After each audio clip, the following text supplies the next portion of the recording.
Hey, y'all, each week on The Sam Sanders Show from KCRW, we ask big questions and share hot takes about the pop culture we love. Now that we have YouTube, we don't need any more biopics. If they've been alive such that I can watch them on YouTube, I don't need it. I don't think that music is getting worse.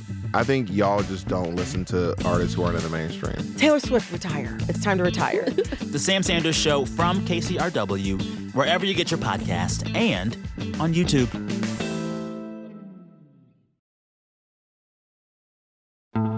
I would go door to door and be like, "Hi, my name is Mark. Do you use trash bags? I killed it."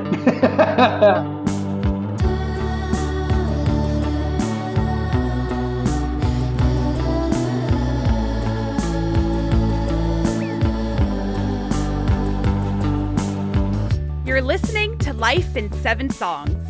I'm Sophie Behrman from the San Francisco Standard.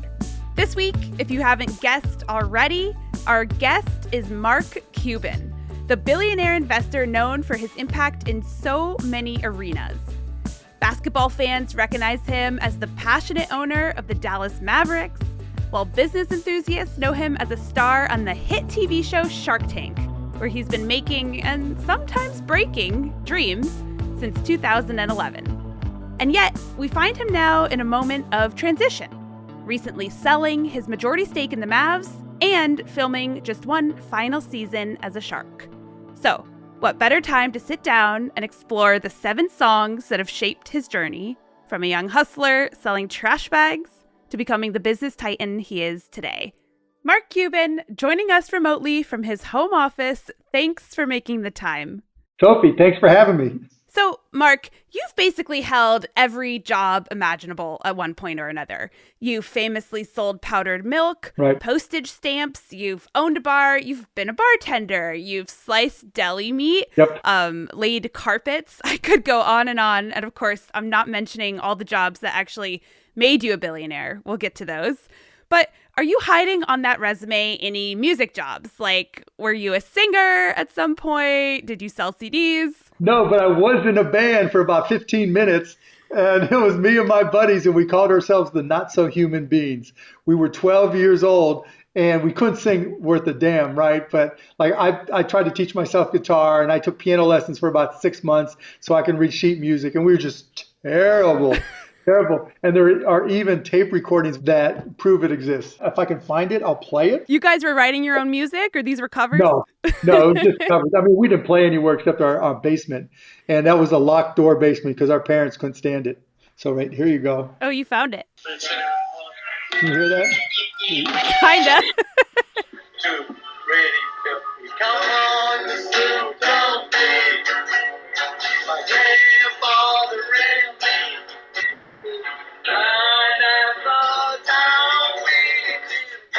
Okay, that's it. I'll let you guys use that, just only so I can tell my buddies to listen to it, knowing that you'll use that music. We're using it. Okay, I did not know that. So, look, Mark, a lot of people know your background. It's this incredible origin story, but I don't want to entirely skip over it. So, you were born and raised in a suburb of Pittsburgh, Pennsylvania. Your dad repaired upholstery on cars. Your mom worked a variety of odd jobs. And it's been said that you were a hustler from a very young age. So just describe that childhood for us. What was it like? It was your typical middle class. My dad would leave in the morning, 7 a.m., get back at 6, mom doing whatever. And as the oldest, that left me a lot of time to myself. And so, my parents were very much about you figure it out, you figure it out. And if I wanted something, that's how I got into selling trash bags. My dad was playing poker with his buddies, probably drunk off their ass, right? And I walked in there saying, I remember because I walked in there to get a donut. And I was like, Dad, can I get some new basketball shoes? He looks at my feet, he goes, you see those shoes? They work just fine. When you have your own job, you can buy whatever you want. I'm like, Dad, I'm 12. How am I going to, get a job? And then one of his probably drunk buddies pipes up. Hey, I've got all these boxes of trash bags that you can sell in the neighborhood. I'm like, can I do it, Dad? He's like, sure, cool. And so literally I would go door to door and be like, hi, my name is Mark. Do you use trash bags? I killed it. And, just that attitude. I mean, I sold baseball cards, bought and sold stamps. Once, when I was going door to door and I realized that it wasn't anything horrific, right? I was just being nice and talking to neighbors, and that gave me confidence, and that got me excited about business and reading about business, and the rest is history. So the first song you chose is Play That Funky Music by Wild Yep. Cherry. What's the Yep. story there? So the story is, I used to go with some friends in the mid-70s. Imagine me with long hair down to here, right? And I had run into a bicycle playing baseball. So these two bottom teeth rather were silver caps. My parents couldn't afford the caps that were the same. So every time I smiled, like people would go like this because there would be a Blinded. reflection off my cap. But me and some friends would go, Dave Callow would go to this place. I think it was called The Barn. And there was this band called Wild Cherry that was there. And they would, they would play that song and they'd be like, look, we're a white band. We play black music and none of the white stations will play us. So call the local radio stations and get them to play this song. And so it was me and my friends and other people who went to that bar were calling the radio station, play that funky music, play that funky music, play that funky music. And they started to play, it became a hit. And as a thank you, they played at our prom, my senior prom, the one where Cindy left me to go hang with her friends. And me and my friends stood in the corner. Let's take a listen.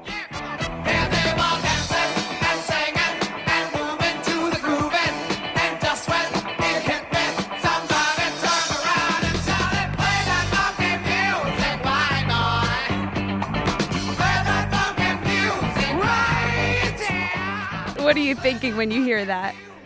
Oh my God. I mean, that song became so iconic, right? And it takes me back to Pittsburgh. It takes me back to being 16 or so. And it's just insane. Like I tell my kids that story and they're like, whatever. But to me, it means something, It was just like to be just some kid in Pittsburgh with your friends hanging out at an under 18 bar and helping turn this song into an iconic song. That's cool, And so that's going to be one of those stories I carry around forever. It strikes me that a lot of your early jobs were about selling. And I know when I had to sell raffle tickets in school, it was mortifying. Like I went door to door and I really didn't like it. And maybe it's because like no one wants to buy raffle tickets. Yeah, a little bit different. You need trash bags, right? Right.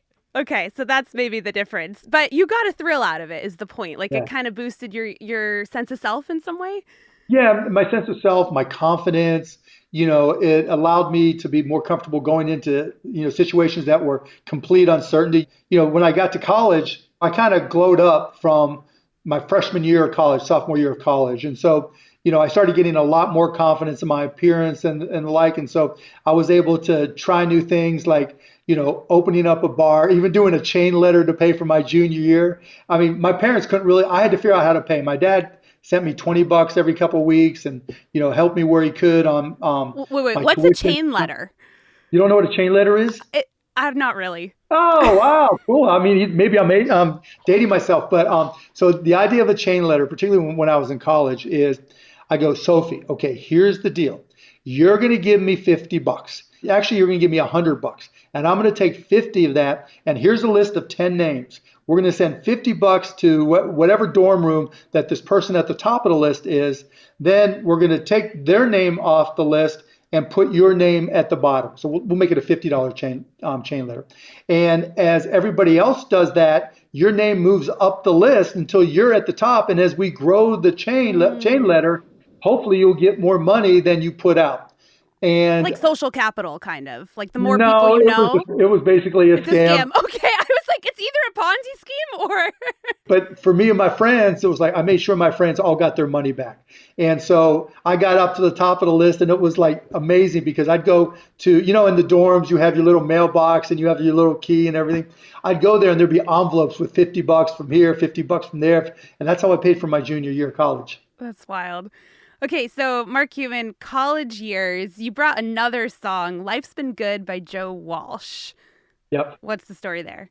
So my roommate, one of my best friends, still to this day, Ben Kadish and Tim Robinson and Tom Joseph, we used to go out, even though we were underage, we would go out and we would always request a song or we put it on for Joe Walsh.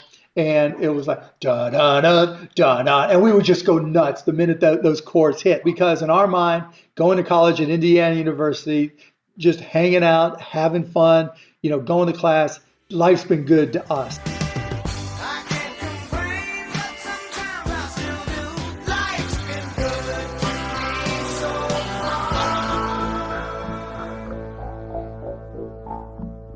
And so fast forward to my senior year, I opened a bar in Bloomington called Motley's Pub, just because the whole crew of us were motley. And one night, the Eagles were playing in Bloomington, and we had gone to the show, and we went to my bar back afterwards. And then I get this call from this guy, Ralph, and he's like, yo, the Eagles want some place to go. Can I bring them to the club? And I'm like, hell yeah, bring him to Motley's Pub. And so Joe Walsh walks in. And I didn't know it was Joe Walsh. I didn't know him by sight at the time because he wasn't a regular member of the Eagles. And finally they sent somebody up, that's Joe Walsh, and that's Glenn Fry, and da-da-da-da-da.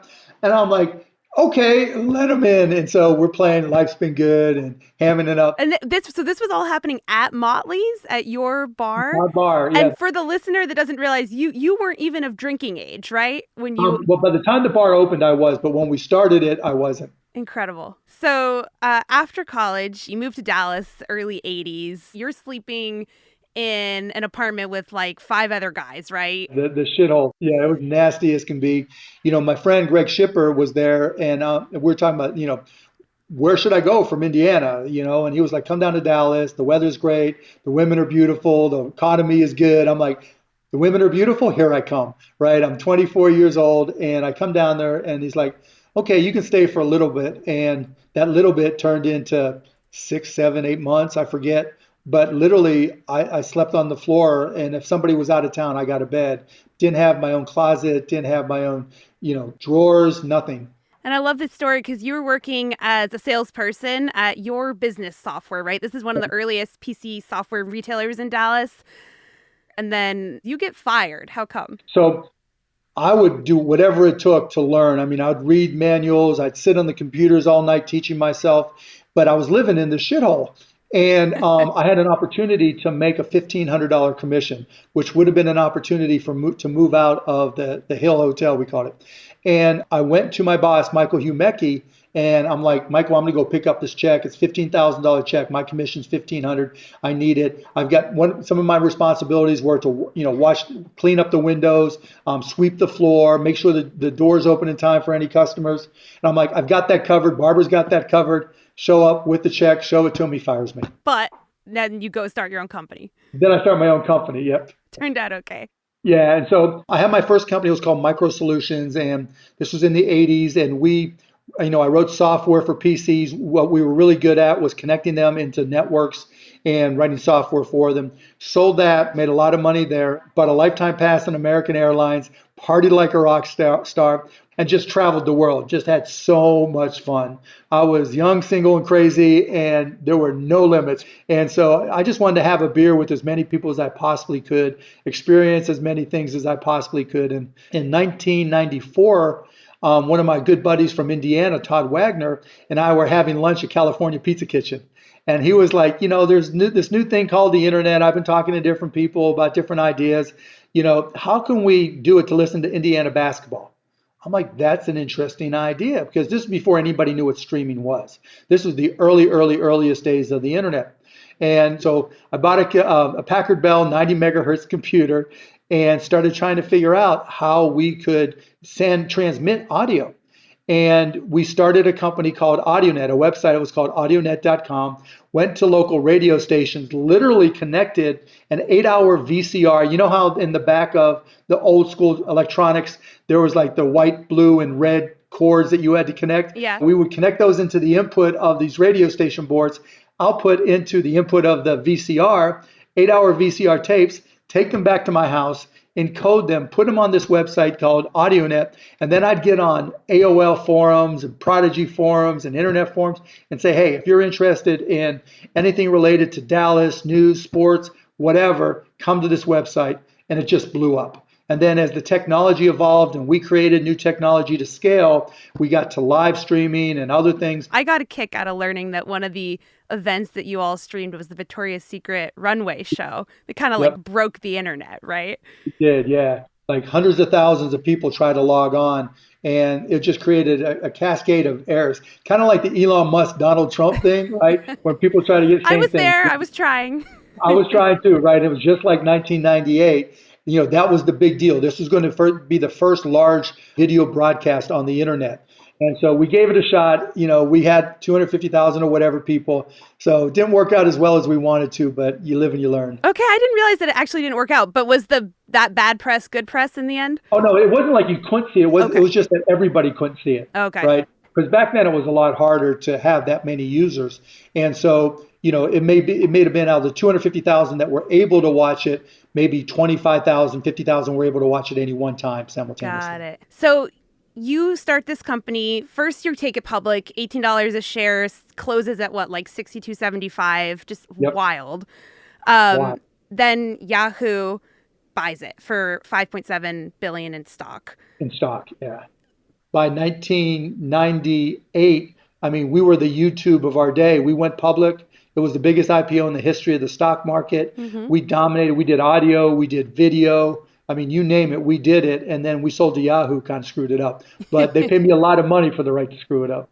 So we're talking about the 90s, and you chose a song from that era. So back in 1993, I used to go to LA and visit a woman named Allie Willis.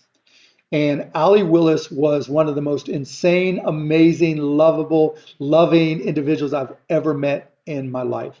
And she had this concept for the internet called Willisville. And this is before streaming, this is before graphics were available. And she designed this whole environment called Willisville. And we took it to Electronic Arts, we took it to Intel, and tried to get her some financing for it. And we did some, but that was a side project that I got to know her from.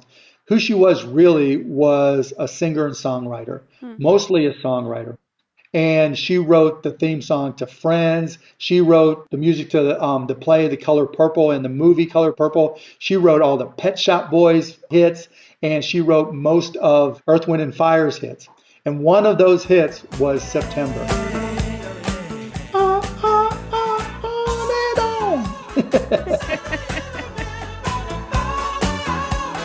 Talking about September. Oh. That's another iconic song. And that song is special to me because it reminds me of Allie, but I also picked September 21st as the day my wife and I got married because A, that song would remind me of my anniversary, so I'd never forget it. But B, every time that song is played, it reminds me of Allie and just how special all that is. Do you remember when you first met Allie, first impressions? That I want to know this person because, her hair was, dyed crazy colors. Her house was the most insane house I've ever been at. She literally, instead of having a fence on the outside of her yard, she had bowling balls. And instead of letting cars park in her driveway, she had like a 55 Chevy that never went anywhere. She kept it clean and ready to go, but it was just there for decoration. And she literally had audio tapes, cassette tapes of every song she had written, jam sessions with, everybody from Jimi Hendrix to you name it. She was just so in tune with pop culture like nobody. And she was just so sticky and glitchy and just so unique that you couldn't help but fall in love with her. And I did, and we just got to be really, really good friends. And it was just heartbreaking when she died a few years ago. And now it's time for a quick break. When we come back, Mark Cuban shares the theme song of his life. Stay with us.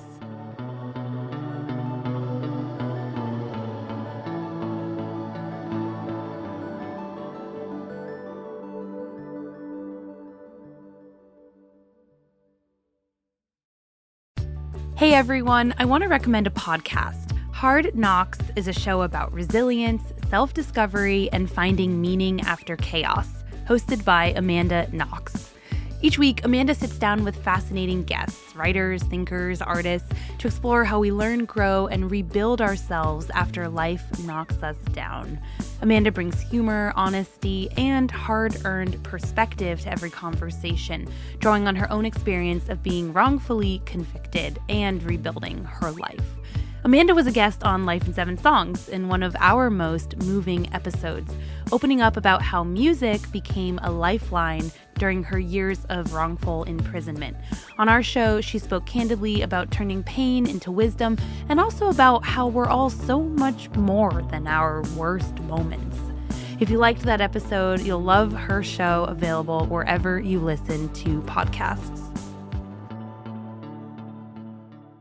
I'm Jesse Alejandro Cottrell. And I'm Emily Dreyfus, and this is Pacific Standard Time.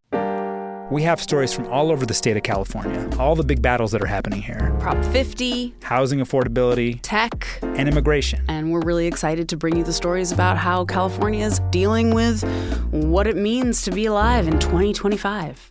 Subscribe to Pacific Standard Time, a new weekly show from the San Francisco Standard. We'll have new episodes every Wednesday starting November 19th, wherever you get your podcasts.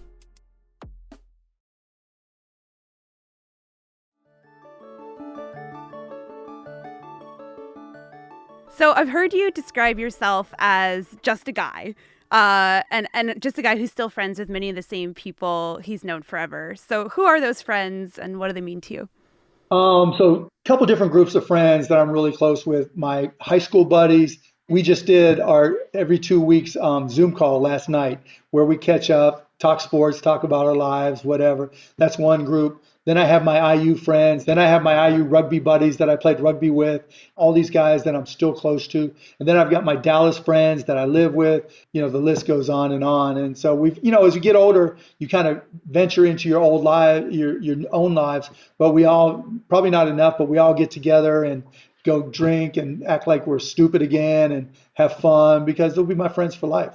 So you're our first guest to have emailed a category of songs, which is rugby songs, but said that we can't play any specific song because they're inappropriate. Completely inappropriate. What are these songs about generally? Just sexual innuendo songs. Alouette, gentil alouette, alouette, gentil plumeret. Does she have the turned up nose? Yes, she has the turned up nose. Turned up nose, alouette. Now, I'm leaving a lot out, but it's just when you play rugby, and it's got a lot more corporate now than when I played, but when I played in particular and for years, decades after, you would just beat the hell out of each other in a game. But after the game, you would get together, drink beer, and sing these songs, and it was bonding. So when I went to Indiana, and I played then in Pittsburgh, the songs was a bond, right? Got to Dallas and played, songs bond. Go back to Bloomington for our reunion every 2 years, and we're singing these same songs over and over and over and over again. That's just a bond of stupidity that just brings us together that, kids today aren't going to gravitate to those songs because they are inappropriate. Yeah. 70s, 80s, 90s even were a different time, but it's still something that when you talk to rugby players and you ask them about rugby songs, they'll smile. So you have famously said that the sport of business is the ultimate competition. It's 7 by 24 by 365 forever. And time is, the ultimate commodity. There have been some changes recently. You announced that you're saying goodbye to your role on Shark Tank and you sold your majority stake in the Mavs. So I'm curious, what's that ratio for you now? It can't be 7 by 24 by 365 anymore. No, right? It is. It really is. Because I'm the luckiest guy in the world. I love doing this stuff. I love, people are like, well, you're wealthy. Why are you still doing business? Why aren't you on a boat somewhere? But this is what I love to do. I mean, costplusdrugs.com, we just started a few years ago, and it's already changing the entire healthcare industry. And so the ability to be disruptive, to have an impact on the healthcare industry, which everybody pretty much hates, right? And to reduce people's cost and get letters and emails weekly, if not more often, saying, you saved my life, you saved my husband's life, you saved my grandmother or grandfather's life, because they weren't sure they were going to be able to afford their medications. And by you doing that at a cost plus basis, you saved us $40, $50, $100, $1,000 a month or more. I mean, that's fun. And so I don't look at it as, okay, it's only about the competition. I look at it as that's fun, and I enjoy the competition, and I enjoy being disruptive. And why stop that? Why slow down? It's fun. You chose another song, DMX's Fame, which in other interviews I've heard you describe as the theme song of your life. anybody who's struggled or faced challenges, there's always some music that kind of fires you up and reminds you that other people have faced it, and you know, there's a part of you that has to keep on fighting. And there's just a line in there. Only thing I fear is I'm never going to fly. And like I always say, it doesn't matter how many times you fail. You only have to be right one time. You only have to fly one time. And that's why it always resonated with me when it came out. You know, it's not that I fear I'm going to die. It's just I fear I'm never going to fly. And it was just always motivating to me. And I got to meet DMX one time, and I brought it up, and he kind of rolled his eyes. Forever, I'm never gonna die. Only thing I fear that I'm never gonna fly. Carry my weight, but I'm never gonna cry. Should I take a nigga straight? Cause I'm never gonna lie. I'm gonna live forever, I'm never gonna die. Only thing I fear that I'm never gonna fly. Carry my weight, but I'm never gonna cry. Should I take a nigga straight? Cause I'm never gonna lie. Obviously, I've had the pleasure of watching you on Shark Tank for quite a while. I have to say, you're a lot more intimidating on that show. Still very nice. That's editing. That's editing. But you've had an incredible run on Shark Tank. And as you're leaving, you know, what has that role meant to you? I can't even put words to it. It's not being on TV that's made it special.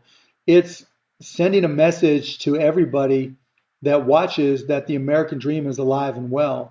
And one of the things I'm proudest of is that it still is. It's one of the top watched shows on television by families together. And we hear it all the time. You know, I grew up watching Shark Tank and I started this business. You know, now in these more recent seasons, entrepreneurs are coming on pitching to us saying, you know, I learned about business or I got excited about starting my own company by watching Shark Tank. And that's really rewarding. And along with, you know, I don't even know how many millionaires we've created through all the companies we've invested in. Not all of them, obviously, but, you know, a significant number have been successful. And that's something too. And, you know, we're so partisan these days that just getting people to agree that there's an American dream that still exists and that people can be excited about, that's been important to me. And just, I still truly believe that every one of us at some point gets that idea that they feel in the pit of their stomach. Oh, this is a great idea. Then, you know, I'm gonna go to Sophie. Sophie, what do you think? Oh, I like that idea. You ought to look further. And then you go to Google. Nobody's starting it. You know, nobody's done this before. And then most people stop. And so if we can incent or excite or, you know, help encourage people to explore, that's a good thing. You chose a song to represent your time with Shark Tank, Rapper's Delight by the Sugarhill Gang. What's the connection between it and you and the show? For 15 years, we played that when there's a lull, because sometimes you get tired. You get really, really retired, right? You're concentrating. We get there and start shooting between 8:30 and 9, and we're going till 7, and it's just one deal after another, and it's just mentally exhausting sometimes, and particularly after lunch, right? Because you're like in a food coma. And so whenever we need energy, that's the song. Do you remember who brought that song? Like how it first materialized? I asked them to play it, right? It was just one of those songs that everybody knows Hotel Motel to, right? And so you're going to get some reaction. And there's videos of Damon and I just pripping, and we'd have people at set, and we try to get them into it as well. So it was fun. I said a hip hop, the hip it to the hip hop, you don't stop the rockin' to the bang bang boogie. Say up jump the boogie to the rhythm of the boogie to beat. Now what you hear, and then there's this one part. And next on the mic is my friend Hank. Come on, Hank, sing your song. Well, now it's my friend Damon. Come on, Damon, sing your song. And he's like, I'm built to bit. The ladies flip. The women fight for my delight. And so we're just going and doing it for 15 years. That's so great. Okay, so another big change. You recently sold your majority stake in the Mavs, which you bought in, when did you buy them? 2000, January of 2000. Why did you buy them? Just taking us back to 2000. So I was a Maverick season ticket holder, then a huge basketball fan, played pickup all the time. Now a huge basketball fan, try to play pickup as much as I can. And my then girlfriend, now wife, and I were at a home game. It was the opening day of the season, and it wasn't a sellout. And I'm like, oh my goodness, right? We're undefeated. We should have a good team. And I'm like, I can do better than this. And got a hold of the then owner and said, hey, do you want to sell it? He said yes. In less than a month, we had agreed. And a couple months later, I was the owner. And what's the reasoning behind stepping back a little bit? You know, my kids are, now 15, 18, and 21. And it's a lot of pressure for them. And running a professional sports team isn't always good. When you're winning, it's great. We go to the finals this past year. Everybody loves me. Everybody loves us. But when you're having a bad season, just, and kids are on social media. I just didn't want them to put up with all that abuse and everything. And, that was the primary reason. But you did choose a song to represent your time. I mean, you're still obviously with the Mavs, but what's the song? So back in 2001, we moved to a new arena. And there was a head of marketing was a guy named Matt Fitzgerald, who was a good friend of mine, basketball buddy, who unfortunately died of ALS a couple years ago. And he came up with this song. And the whole idea, like if you go to a Chicago Bulls game, you hear that da-da-da-da, song that goes back to Michael Jordan Day. And I wanted a song that could last forever. And he came up with Eminence Front. And I promised him as he was dying that as long as I was involved, this would always be the opening song for the Mavs. I could see, are you feeling almost like a little emotional even speaking about it? Yeah, I miss Matt. He was a great guy. What do you miss about him? He was a good guy. He was a good friend. He had a great heart, a great family. He talked a lot of shit when we played basketball. So we would go back and forth at each other. I would say we were best friends, but we were good friends. Oh, I'm sorry for your loss. But the song, it's a good pick. What did he hear in it? Like, what made it the right song? You just have to hear it. When you hear it, you see that it's a song that drives energy. And so now anybody who's listening that hears this, that's a Mavs fan, they'll immediately think of Mavs games. So while the beginning of the song is playing, there's a hype video that's going on the Jumbotron that everybody gets to see. And so it's highlights of the last game. It's introductions to our starting lineup. And if you ever watch a Mavs game, you'll see me getting hyped right there, especially if it's a big game. You're dancing. Oh my God, I'm getting into it. I'm like dragging the crowds into it. Everybody's clapping, cheering. Yeah, it's amazing. So you mentioned your kids are teenagers. And I imagine their childhoods have been a little bit different from yours. A lot different. A lot different. I mean, it wasn't like I went hungry, but anything I had to get for myself. Anything I earned, I had to earn for myself. Anything that came my way, including the failures, including all that went wrong, I had to earn myself. But for my kids, it's just different. Like I have to tell them, right? Because well known, like if I would have gotten drunk and stupid, people would just kick me and say, wake up and, take a shower. Now you're going to be on the front page of the paper if you're my son or daughter. Everybody's going to know about it and people are going to take pictures of you because you're my son or daughter. You don't have that unique privacy, or the ability to just be unnoticed that I had. And that's hard. I'm not, saying feel sorry for them, but it hasn't always been easy for them. And, I got really wealthy when I was 39, 40, right? And so I wouldn't say I was mature, but I'd grown up a little bit. They've had to face this their entire lives, not always knowing if somebody cares for them or for what they may be able to have access to. So, I give them a ton of credit. They're good kids. They've got big hearts. They're smart. They're respectful. Did your parents get to see your success? Yeah. They just died a few years ago. And I remember telling my dad when I first had $100,000 in the bank and him just crying, my first suit when I went to work for Your Business Software was at a place where they only sold used clothes. And so all my first suits were used. My first polos were used, dress shirts. And then my polos were fake that would like tear because I was buying them for $6, $8. And that sensibility, like my parents were children of the Depression, particularly my dad. And, my grandparents definitely were. They fled Russia, came here without speaking the language. And so they didn't know where things were coming next. They had tons of hardship. I mean, just their whole lives were hardship. And so that's what my parents grew up under. And that was passed on to us and it never left them. And, they traveled and went places, but And my mom would still shop at TJ Maxx and buy used clothes. She was not going to buy anything expensive. My dad, pretty much the same way. He would wear the same clothes for 30 years. I mean, it just is what it is. Is there a conversation between you and them that sticks out? My dad in particular used to say, I just don't understand. I don't understand how you're doing and what you're doing or why you're doing. I don't understand how you learned all this stuff and became so successful. But I love you. And my parents were just normal parents, right? They love my brothers. I have 2 younger brothers, and I'm still close to my brothers, and it's just a normal family. That's all. There was nothing unique or special or different. Our pictures are the same stupid pictures, and our stories are the same stupid, family vacation stories and the like, and driving 6 hours or whatever. It's just normal, and that's a good thing. I guess my last question is, what's one thing people get wrong about you? They all think I'm short. I'm 6'2", 6'2.5" now. Why do they think you're short? Because because of the Mavs, I'm always standing next to someone who's 7 foot tall. So if you see me on TV, I look tiny.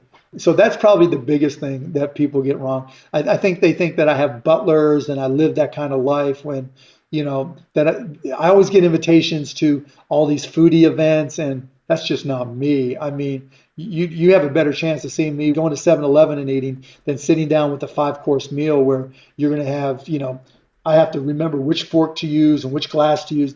That freaks me out more than anything. Like, am I going to get all the proper etiquette down in front of all these people? And it's just like, I'm just not, I get sent bottles of wine, and I'm like, I'll give them to my wife or friends, like, send me a beer, send me a Bud Light, and I'm happy. Mark Cuban, 6'2", working 24/7 for the passion. Thank you so much for sharing your 7 songs with us. Sophie, this is amazing. I really enjoyed it.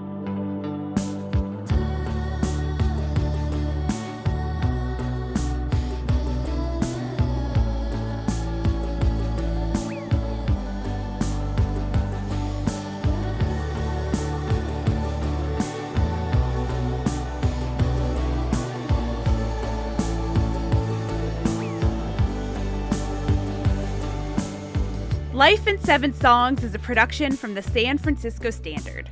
This episode was produced by me, Sophie Behrman, and our senior producer, Jasmine Morris.